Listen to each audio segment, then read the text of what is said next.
Hello po mga besh.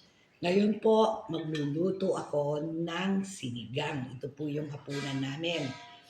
Papakita ko po sa inyo, dati nakagawa na ako na pinang-asim natin ay watermelon. Ano po, sabi ko sa inyo dati, pwede pong pinya, pwedeng manggang hilaw.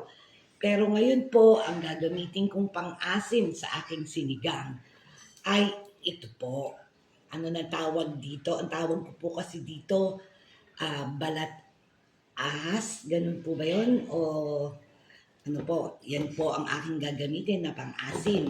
Ang kailangan lang po natin ay, syempre, alam nyo naman magsigang, karne, ano po, kamatis, o ilalagay ko na po sa tubig ko yung kamatis.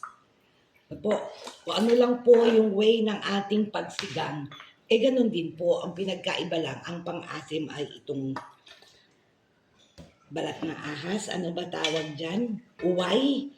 Ganun po ba? Ano po, takpan lang, hayaan natin kumulo, isasama na po natin tong baboy. Ano po, para lumambot na. Okay po, ayan na yung karne, hayaan lang natin kumulo hanggang lumambot. At syempre po, gusto ko pong mag-shout out muli kay Marinette Pagya. Maraming salamat sa Indian Mango. O, ayan po, malambot na yung ating baboy. O, pwede naman, kung gusto nyo lang mas malambot, pwede rin naman po. Ano po, o, ayan, malambot na. O, kaya lang pasukin ng tinidor. O, lalagay ko na po ngayon yung gabi. Ano po, o, natin palambutan muli. Ayan po, medyo malambot na yung gabi. Ilalagay ko na po ito. Alam ko na ngayon ang pangalan. Yanto. Ang dami lang po nilang nabalatang yanto. Ano po, yanto.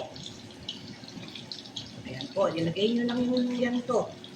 Huwag po natin ilagay lahat. Baka masyado namang umasin. Ano po.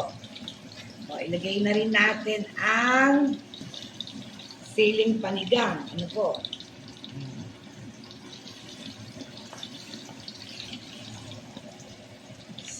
Sitaw.